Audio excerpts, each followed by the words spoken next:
Sometimes when we are factorizing, we will come across a very large number whose factor we have to find. But after checking a few numbers, perhaps let's say till 23 or 29, we still don't find any factors for the number. Should we conclude it is prime? Or where should I keep checking till? Let us say my number is more than 5,000. Should I keep checking till all prime numbers up till 5,000? So this causes us something of a problem. So I am going to show you here how to be sure that you have checked for all factors. Please pay close attention to this video. Let's begin with the prime factorization of this number 5,618, and we're going to use the ladder method. Since it is an even number, 2 is obviously a factor. 2 2s are 4,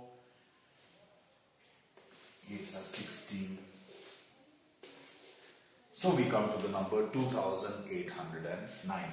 So now let us see. We have to check for 2,809. It is an odd number. Obviously its factors will be odd. Let us begin by simply listing numbers, all the odd numbers, all the prime factors. So there's 3. In fact, let me just write them as 1, 2, 3, 4, 5, 6, 7, 8, 9, 10, 11, 12, 13, 14, 15, 16, 17, 18, 19, 20, 21, and so on. Now, if you look at it, we can start with 3, and we use the simple divisibility test of 3, 2 and 8, 10, 10 and 8, 19. 19 is not divisible by 3, so 3 is not a factor. Now I want you to observe something over here, which is that if I do 2,809 divided by 3, let us observe this quotient. So 3 9s are 27, 3 3s are 9, and 3 6 are 18, and then we get a remainder of 1. So it is 0.33 or something like that. Okay, so I want you to focus on this a little bit. Okay, so we see that when we test, we realize 3 is not a factor, but still if I do this division, I get 936 point something.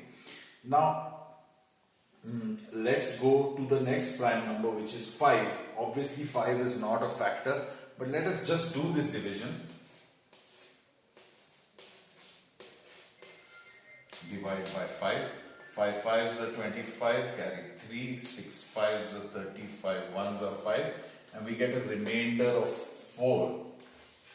So it will be 0.8 or something like that. Now again, remember in the first case when we divided by 3, we got 936. Now in the second case, we got 561.8. Please observe, since 5 is bigger, we actually find that the quotient we get is smaller. Now, what is the relevance of this? We will come to. Now, let's go to the next. Let us take 7. So, let us just try it here.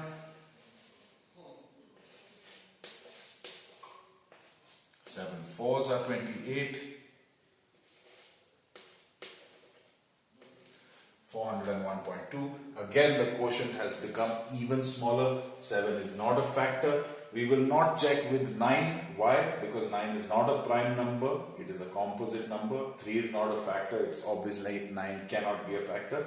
We'll go to the next one, which is the number 11.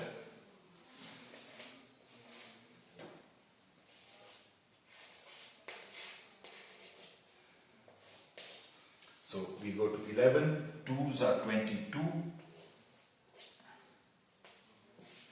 So that's 6.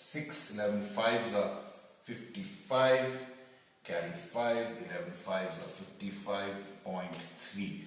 255.3. So this is also not a factor, but please observe 936, 561, 401, 255.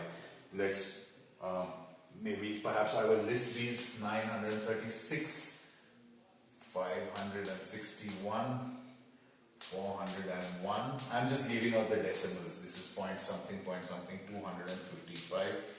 Okay, and it's clear that you cannot see this. Sorry. Yeah. So let's move forward. Let's go to the next prime number after 11 is 13. So 2809 divided by 13. 2s are 26, carry 2. 1s are 13, carry 7, 79.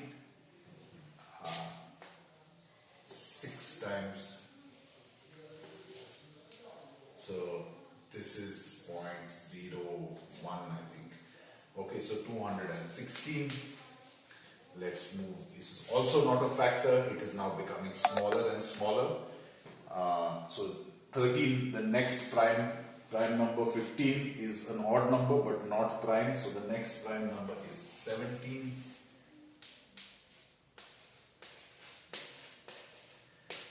Ones are 17, 11, 110. Oh gosh, now 17, 5,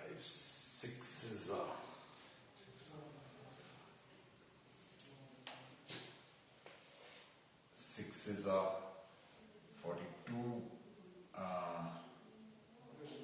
102, 89, 17 fives. Fives are, yeah, 85.3 something. Okay, so 165. So you can see this keeps growing smaller. So this is growing smaller and smaller and smaller, and we're not finding the factors. Now, what we need to do here is we need to keep testing. We need to keep testing the next prime number and the next. Keep testing the next prime number and the next until this divisor becomes larger than the quotient. When the quotient becomes smaller than the divisor, we have actually checked out all the options. There are no more options left.